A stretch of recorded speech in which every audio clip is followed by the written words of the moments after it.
አይዞሽ አደይ፣ እንዳይመደም ስላለ ምንም ያስጨንቅሽ ነገር የለም። ብርሃንን አውርተሻት ነበር እንዴ? እያንገሸገሽን ወደ ላይ እያለኝ ምን ይፈጠራል ብለህ ፈርተህ ነው?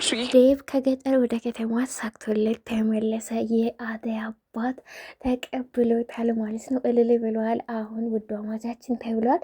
ብርሃኔ እጅግ በጣም አዝናና ለእናቷ ደግሞ መልዕክት እንድታደርስ እያሳሰቧት ነው ደመቀና ሩታ እንዲሁም ደግሞ ዴቭ። እሷ ግን እንደማትናገር ተናግራለች። ይህ ደግሞ ቀድማ እናትየዋ እንግዲህ ዴቭ እንዳፈቀረችው ስለተናገረች አሁን ላይ የአደይ ፍቅረኛ ነው፣ አደይ ሊያገባ ሽማግሌ ሊልክና ቤተሰቡ ሊታወቅ መጣ ብላ ለማውራት ለሷ እጅግ በጣም እንደሚከብዳት ከወዲሁ የምንገምተው ነገር ነው። ለሊ በባቡር የፍቅር ሰከረች፣ ዛሬ ላይ ወደቀች። እጅግ በጣም ነው የሚያሳዝነው። ይህ ደግሞ እሱ ወይ እውነቱን አልተናገረም፣ እሷ በቅናት ካደራደር እየባሰባት መጥቷል። ዛሬ ላይ ግን ራሷን እስከ መሳት ደርሳ አደይ የድረሱልኝ ጥሪዋን አሰምታለች። ሰላም እንዴት ናችሁ አድማጭ ተመልካቾቼ፣ በዓለም ዙሪያ ያላችሁ ሰላም ፍቅር ለእናንተ ተመኘው። ለዚህ ቻናል አዲስ ስለሆንኩኝ ሰብስክራይብ በማድረግ ቤተሰብ እንድትሆኑ ከወዲሁ ጠይቃችኋለሁ። ቪዲዮን ደግሞ ላይክ ሸር አድርጉ። ተወዳጁና እጅግ በጣም አስተማሪው ሁላችንም በጉጉት የምንጠብቀው ሰራተኛ አደይ ድራማ ዛሬ በአዲስ መልክ ይዘን መጥተናል። ቁም ነገር ሀሳቦችን ልናካፍል እናንተም እስከ ቪዲዮ ፍጻሜ አብራችሁን ቆዩ።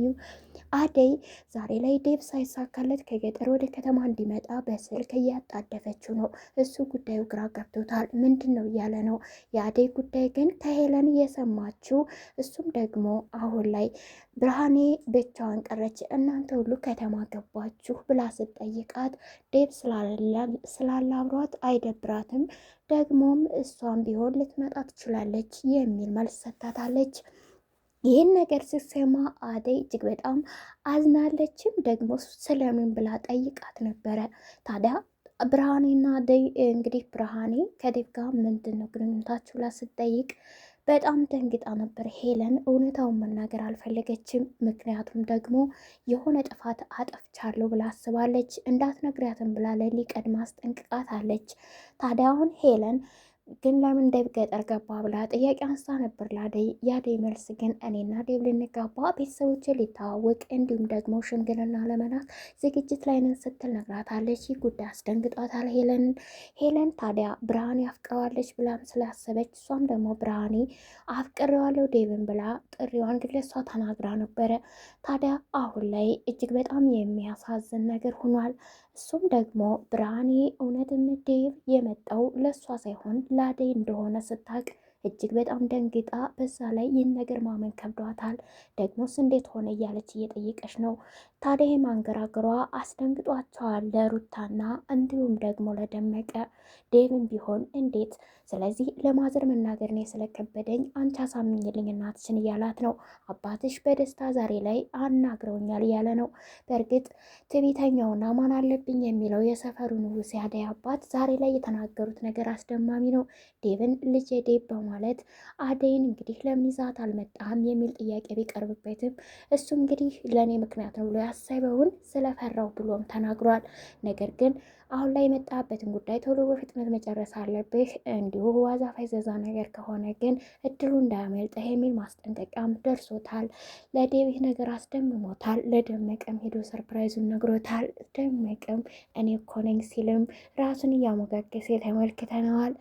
ታዲያ ቅምጥል ናት ሌላኛዋ የኪንጎ አፍቃሪ። ዛሬ ላይ አብረኸኝ ሆን ካለበለዚያ አባቴን እያስታወስኩ እጅግ በጣም እየተሰማኝ ነው ስትል ተናግራለች። ነገር ግን እንግዲህ ኪንጎ አለውኝ አብሬሽ ነኝ፣ እወድሻለሁ፣ ባክሽን አይዞሽ፣ የአባትሽን ማደር አለብኝ እያላት ነው። ነገር ግን ቅምጥል እንግዲህ እንደዛ ካል ከኔ ቤት አብረን መኖር እንችላለን ስትል ኪንጎ በራሴ ቆሜ መሄድ አለብኝ ብሎም ስለሚያስብ ከቤትማ አልመጣም፣ ይሄ ልትረጅኝ ይገባል፣ የራሴ ስራ ሊኖረኝ ይገባል እያላት ነው። ቅምጥል አሁን ላይ እጅግ በጣም ተናዳበታለች በኪንጎ። ድሮም ከኔ ጋር እኔን ልታዝግ እንጂ አታፈቅረኝም ስትልም ጥለው ሄዳለች። እሱ ግን እየተከታተላት ነው። ሌላኛዋ ተንኮለኛዋና የተንኮል አድማቂ ፍቅር ነች። ፍቅር ዛሬ ላይ አሸናፊን ጋርዶ አድርገዋለች።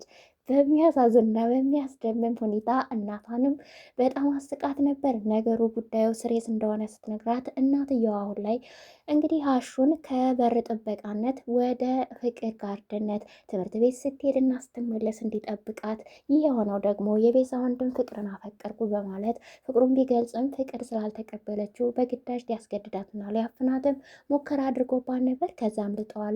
አሁንም እየተከታተላት ይገኛል። ይህን ጉዳይ ቤዛ ፍቅር መሆኗን ባታቅም ወንድሟ ግን የሆነ ስራ እየሰራ እንደሆን ጠርጥራለች።